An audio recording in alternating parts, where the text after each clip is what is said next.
और ब्रेक के बाद एक बार फिर आप सभी का स्वागत है। पूर्व सीएम दिग्विजय सिंह के गढ़ में है बीजेपी। राघवगढ़ के हर बूथ को जीतने की तैयारी अब बीजेपी कर रही है। आवन गांव में प्रदेश अध्यक्ष वीडी शर्मा ने चौपाल लगाई है। गांव चलो अभियान में पहुंचे हैं वीडी शर्मा। आवन गांव पहुंचे हैं और इस अभियान के तहत आवन गांव में प्रदेश बीजेपी अध्यक्ष वीडी शर्मा ने चौपाल लगाई। चौपाल पर काम के साथ राम की भी चर्चा की जा रही है। राघवगढ़ के हर बूथ को जीतने की तैयारी में है मध्य प्रदेश बीजेपी और गांव चलो अभियान के तहत प्रदेश बीजेपी के अध्यक्ष वीडी शर्मा आवन गांव पहुंचे हैं। गांव चलो अभियान में वीडी शर्मा पहुंचे हैं और चौपाल पर काम के साथ राम की भी चर्चा हो रही है।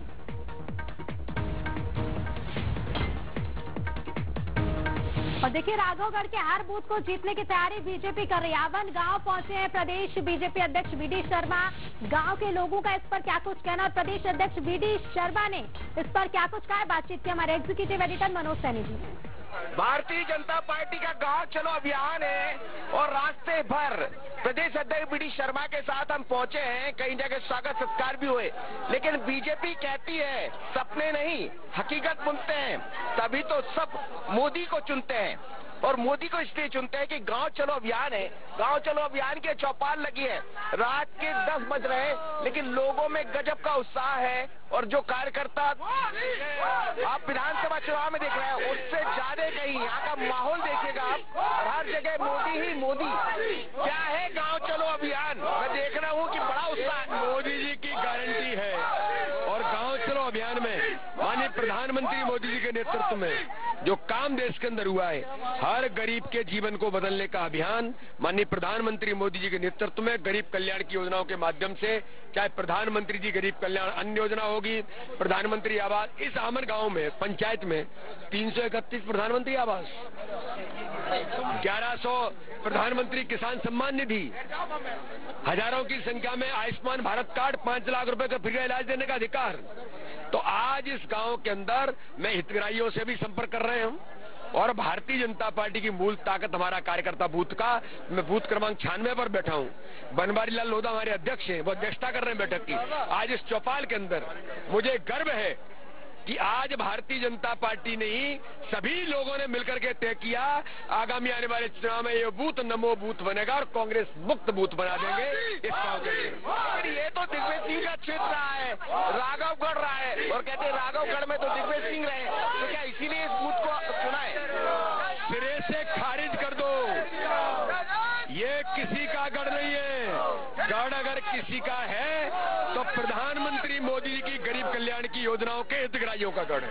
तो हितग्राहियों से आप बात कर रहे हैं, कैसे हितग्राही तक? हितग्राहियों को ताकत दी है माननीय प्रधानमंत्री जी ने, हमारी मध्य प्रदेश की सरकार ने, हमारे नए मुख्यमंत्री बने मोहन यादव जी लगातार काम कर रहे हैं। तो इसलिए आज भारतीय जनता पार्टी की सरकार की, केंद्र राज्य सरकार की योजनाओं के हितग्राहियों के गढ़ के साथ हम मैदान में उतरे। लेकिन मनोज जी, एक बात मैं बड़ी पीड़ा के साथ कहना चाहता हूं, आज यहाँ के कार्यकर्ताओं ने, जनता ने हृदय गदगद से कर दिया।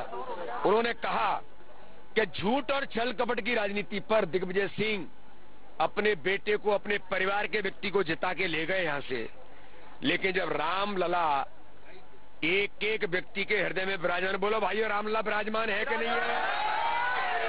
सबके हृदय में रामलला है। बोलो भाइयों, 25 जनवरी को जब रामलला की प्राण प्रतिष्ठा हुई तो हमें आनंद आया कि नहीं आया? आप मुझे बताओ, दिग्विजय सिंह जी को रामलला की प्राण प्रतिष्ठा को नकारना चाहिए था क्या? तो ये जनता पूछ रही है, आपने राघवगढ़ की जनता का अपमान किया है, मध्य प्रदेश की जनता का अपमान किया है, देश की जनता का अपमान किया है कांग्रेस ने, और दिग्विजय सिंह जी आपने रामलला की प्राण प्रतिष्ठा को नकारा। इसका जवाब जनता लोकसभा के चुनाव में कांग्रेस मुक्त बना करके आपको देगी। रामलला की बारी है, राम मेरे घर याद आएंगे, राम मेरे घर याद आए, मेरी झोपड़ी के तो अंगन राम आएंगे तो अंगन सजाएंगे, राम तो अंगन सजाऊंगी, राम आएंगे,